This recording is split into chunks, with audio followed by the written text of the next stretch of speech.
Mr. Arbitrator, our next witness is strictly by CO accounts, and I'd like to draw your attention briefly to the slides. CO Frank Singleton at SCI Graterford was assaulted on September 15, 2006. He was essentially doing his job duties, standing in an area filling out a logbook when an inmate approached him from behind. He began hitting CO Singleton numerous times. The one report said the inmate came up behind Singleton and hit him with a closed fist numerous times about the head. Another CO reported, when I arrived, the inmate was still trying to hit CO Singleton and had a hold of CO Singleton's pants. By that time, CO Singleton was knocked out, was on the ground, and the inmate straddled him essentially as an animal who had captured its prey and was going to defend its prey from anyone else coming up.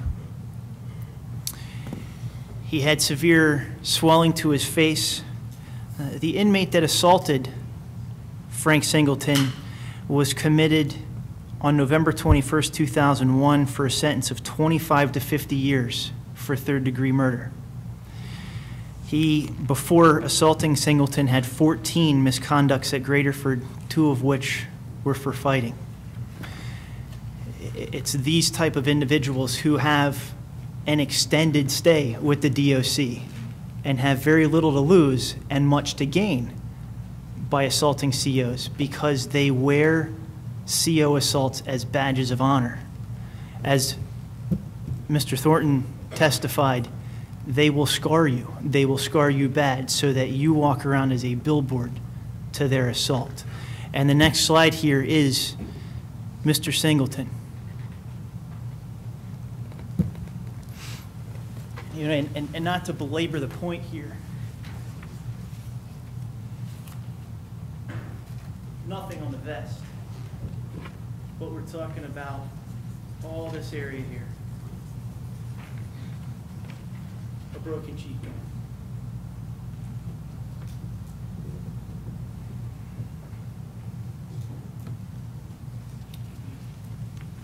Mr. Singleton cannot talk about his experience, which is why he's not here today.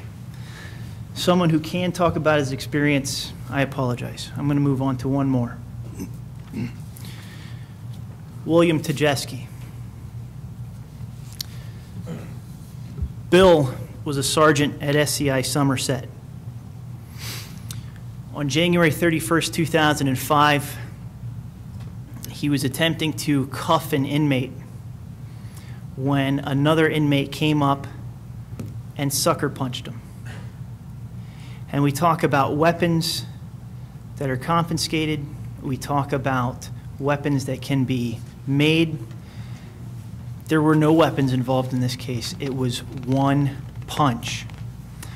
According to the DOC records, the specific inmate that assaulted Sergeant Tajeski was a boxer on the street.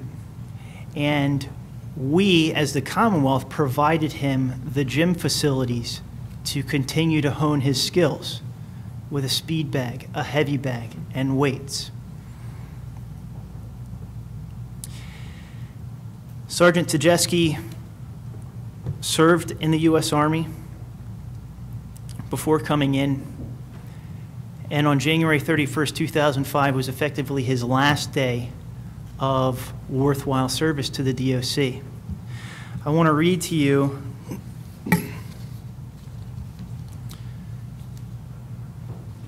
something from the CO report from somebody else who witnessed this. It said, Sergeant Tajeski turned to confront the unidentified inmate, at which time this writer witnessed the unidentified inmate with a clenched fist punch Sergeant Tajeski in the face. Sergeant Tajeski's glasses exploded and he fell to the ground, bleeding profusely from the nose and mouth.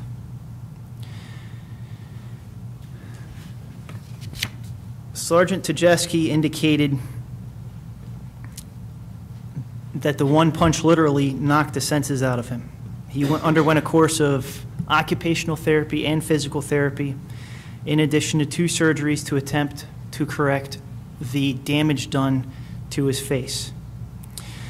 He had brain swelling, and the doctor said that he was fortunate to have had his orbital sockets broken with this one punch, which allowed his skull to move back and allowed his brain to swell.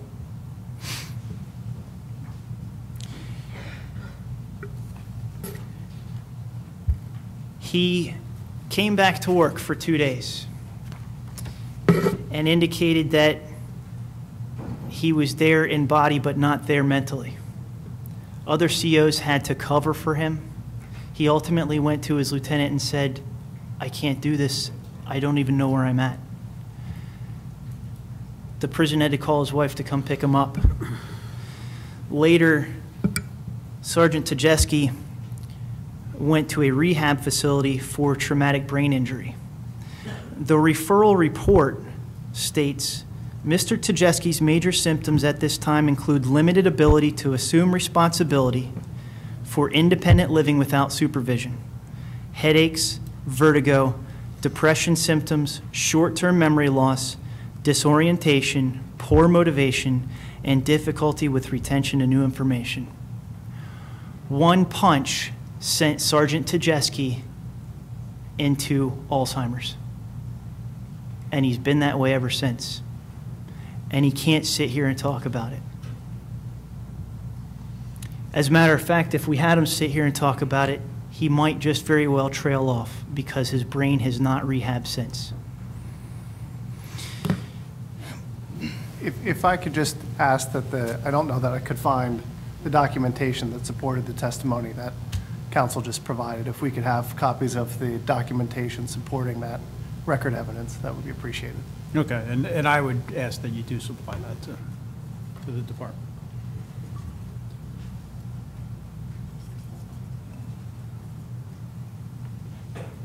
Sergeant Tajeski's injuries.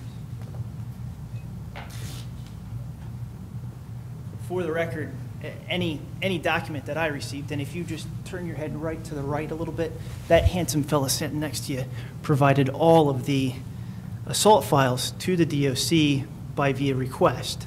And so that the record's clear, we don't maintain the assault files. They're provided to us strictly on request. I understood that you got it from the DOC, but you probably got a lot of information. So I think the request is just kind of point out, what the information is.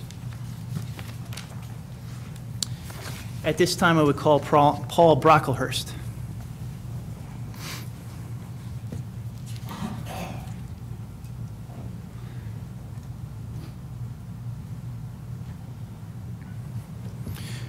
Good morning, sir. Could you state your name for the record, please? Sergeant Paul Brocklehurst. And could you spell the last name? Brocklehurst. Thank you. Officer Brocklehurst, what prison do you currently work for? I work at SCI Rockview. And how long have you been with the DOC? I started January 3rd, 2005. Before joining the DOC, what did you do? I went to school part-time after getting out of the military. And where did you serve in the military? I did 5 years active duty in the U.S. Coast Guard in the Caribbean. All right. Some of us would think that active duty in the Caribbean wasn't really work. What did you do in the Caribbean? I did 5 years of narcotics interdiction in federal law enforcement. Okay, so it's considered to be the most difficult job they have there. You were on the strict law enforcement side of Yes, sir. the U.S. Coast Guard. Okay. I want to draw your attention to October of 2005. That would put you about 9 months into your work there, so you were a CO training. Yes, sir. Okay. What were your job duties that day? I was assigned to the head building basement, and part of that job means that you cover the rear door of the culinary for the first 2 hours of the day. And by covering the rear door, does it pose a specific threat that you have to worry about? It's a very large grill door that separates the dining halls and the main hallway for the inmates from the kitchen areas of the inmates. It's a single-man post. You're alone. You have several hundred inmates on the other side of the gate right in front of you, and about 150 is working in the kitchen behind you. Okay. And you're standing in the middle of the hall, so you're surrounded by them. And you man that door in terms of inmates either in the kitchen, going out into the dining hall, or coming back in, correct? You have to keep all the inmates out that don't belong in the kitchen, and then you have to allow access to the inmates to be allowed to go back and forth. Plus, you have to keep all the inmates who are restricted to only being in the kitchen back there. So you have a lot of checking on who's who and seeing where they're going. Okay. At this time, at Rockview, what did the kitchen staff wear? Inmates? You mean inmates? Yes. They wore a white smock over their brown uniforms. Okay. And why would it be important for inmates working in the kitchen to be identified as workers? So you could keep track of who's who and where they were at. Okay. Did you? For sanitation reasons, I guess, they wanted them to have something over their uniform. You had an altercation then with an inmate from the kitchen side that didn't have his white smock on, correct? Correct. We reported to work, I want to say about 6:50 in the morning, and did not have a smock. They received the smock when they entered the building from a culinary staff member, and then they had to come back to me, and I checked them off the list, and they go to work behind me once I let them through if I authorized. Did you give that inmate instructions as to his smock? Yeah, he showed up at my grill door with no smock. I asked him where the smock was at. I looked up the hallway, and I could see the cart at the other end of the hallway where they were issuing smocks, and he told me they were out. I told the inmate to turn around and go get them. So from your post, you could actually see the cart, there were smocks. He's Correct. just giving you a bald-faced lie. Correct. Okay. He leaves, he comes back, is he wearing his smock now? No, he still did not have a smock, and he still claimed that they were out. And I could look down the hallway, and I could still see them sitting on the cart. What'd you do at that time? I told him that if he wasn't willing to go get a smock, there were several on the wall hanging behind me. I told him he could grab one of those, or he could go down and get one off the cart, but either way, he needed to have a smock to report to work. He grabbed one off the wall behind me. Okay. Did he leave your area then? Yeah, I turned around and watched him. He reported into the kitchen, which was an access door directly behind me. He walked through there. I waited till he was completely out of eyesight, and he went to work back in the kitchen area, and then I went back to my post. Did you see that inmate again? Yeah, about 10 seconds later, unfortunately, he came up behind me when I had gone back to paying attention to what I was doing, and he assaulted me from the rear. What did he do? He came up behind me. I was unaware of him, and he struck me first, right at the base of my spine, where your spine meets your head. From behind, he punched me. I turned around kind of in surprise, because I was like, holy cow, somebody punched me. And I turned around to see what's going on, and he grabbed me by the back of the skull, or the head, and smashed me face first into the grill door. It's a really large, heavy steel door, and that knocked me out. What happened next? I fell to my knees after impacting on the door. That woke me back up, and I realized, okay, I'm getting assaulted, and I basically went into self-protection mode. I ducked my head underneath my right arm and covered myself up as best I could, and he got on top of me, punching me in the face as many times as he could, in the neck and the head, and then tried to kick me several times in the head. What were your injuries as a result of that assault? Pretty numerous. I had something like 15 different impact points on my head and neck. I had contusions all around my head, abrasions on my knees from hitting the floor. I had a blood clot on the right side of my head under the skin that they were worried about. I had a laceration that goes up into my hairline, fortunately, so you can't see it. I had my whole right side of my face was pretty bloody, and the bar impacted along the edge of my nose, so my entire gum line had turned black, and then my eye was all black. Here, we see some pictures here up on the screen. The top picture is actually the laceration that needed to be stapled together, correct? Yes.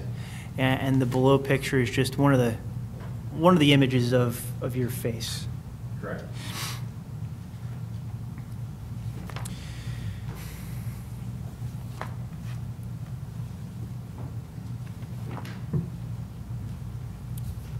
Paul, if you could, take that marker there and mark on our dummy the areas where you were actually assaulted.